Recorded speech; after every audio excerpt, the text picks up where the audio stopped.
गाड़ी भगा पिकलू, गाड़ी भगा, गाड़ी भगा पिकलू। जीको डरा सहमा बैठा था और पिकलू ने तुरंत गाड़ी बढ़ाई, लेकिन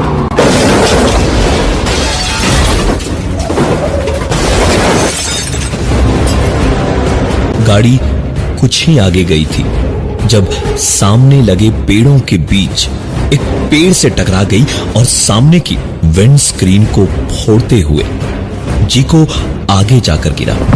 अभी 1 मिनट पहले ही जीको की ही तरफ इशारा किए जा रहा था वो, और इस वक्त बेहद जख्मी हालत में जीको पेड़ के पास जख्मी पड़ा हुआ था, बेहोश।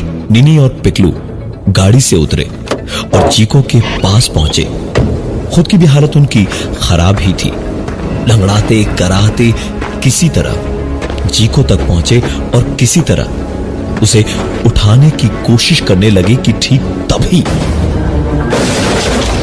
उनकी कार, जो आगे की ओर से पेड़ से टकराकर बुरी तरह पिचक चुकी थी, वो अब अपने आप पीछे लगे दूसरे पेड़ को जबरदस्त टक्कर पे टक्कर मारी जा रही थी।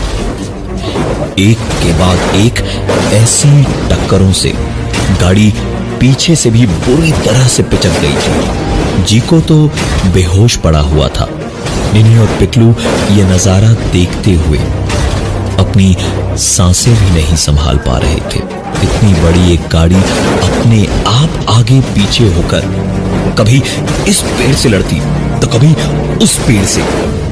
दोनों बुरी तरह से हाँफ रहे थे, किसी तरह खुद को संभाल कर, बिल्कुल जैसे गाड़ी में चीखी थी वैसे ही निनी दोबारा चीखी। Stop it! Just stop it! रुक जाओ वरना मुझसे बुरा कोई नहीं होगा। मैं कही दे रही हूँ, छोड़ूंगी नहीं तुम्हें। मैंने कहा ना, रुक जाओ। निनी के इतना चीखते ही सारी आवाजें अचानक से बंद हो गई। सब कुछ जैसे रुक गया। कुछ भी और सोचने समझने का नहीं था। निनी ने एक बार उसे गाड़ी में डांटा था तो वो गाड़ी से निकल गया, पीछे पड़ा तो अब दूसरी बार डांटा और फिर से वो दोबारा भाग गया। निनी और पीकू की रगों में जैसे खून नहीं, इस वक्त तेजाब दौड़ रहा था, जैसे पूरे बदन में चोटें लगी थी। खून बह रहा था, जगह जगह से कट छिल गए थे दोनों और सोच ही रहे थे कि अब अगला इशारा वो किसकी ओर करेगा। बिना एक भी पल बर्बाद किए निनी और पीकू ने जीको को अपने कंधे के सहारे किसी तरह उठाया और उठाकर सड़क की ओर ले जाने लगे।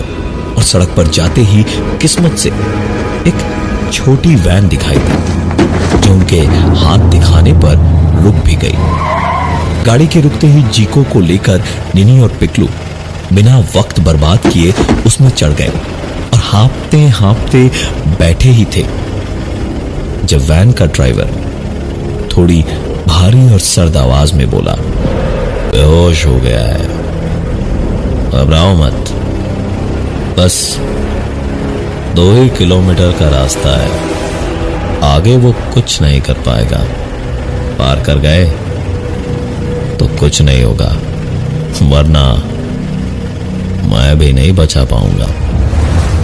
पिकलू और निनी दोनों हैरान थे। उन्हें कुछ समझ नहीं आ रहा था कि ये सब क्या हो रहा था। पिकलू ने उसी हैरानी भरे चेहरे से पूछा, पर आपको ये सब कैसे पता?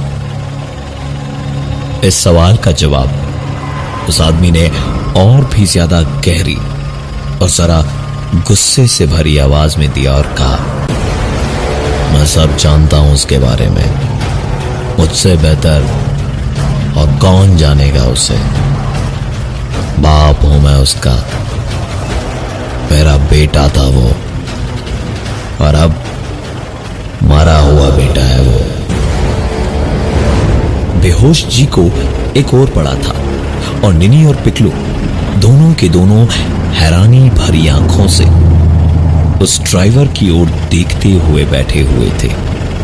उस आदमी ने यह तो बता ही दिया था कि वही उस लड़के का पाप था जिसकी आत्मा उनके पीछे लगी हुई थी।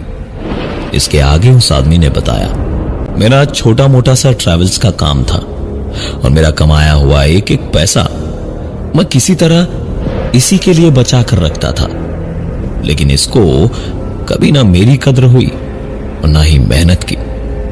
देखिए, इसकी मां तो पैदा होते ही चल बसी थी। मैं ही इसका मां बाप सब कुछ था। इसकी खुशी के लिए मैंने दूसरी शादी नहीं की। इसको एक बाप जो भी दे सकता है, जितना भी कर सकता है, उससे कहीं ज्यादा बढ़कर किया। लेकिन मेरे ही कोई पाप रहे होंगे, क्योंकि ऐसा कपूत जन्मा हमारे खानदान में। रात की बात है, 17 साल का था ये। मुझे रात को गल्ले के पास खटपट सुनाई दी तो मैंने शोर मचाया और मेरे बेटे को खतरा ना हो इसलिए उसका दरवाजा बाहर से बंद कर दिया। वो अंदर ही सो रहा था चादर ओढ़कर। एक आदमी शॉल ओढ़ के भागता हुआ दिखाई दिया। वो बाइक पर भागा। मैं उसके पीछे अपनी सी वैन में था।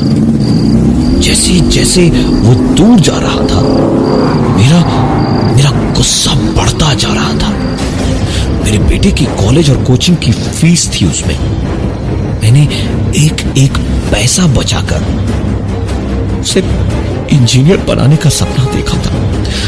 काफी देर तक उसका पीछा करने के बाद मैंने गुस्से में हाईवे खाली देखा तो उसकी बाइक को टक्कर मार दी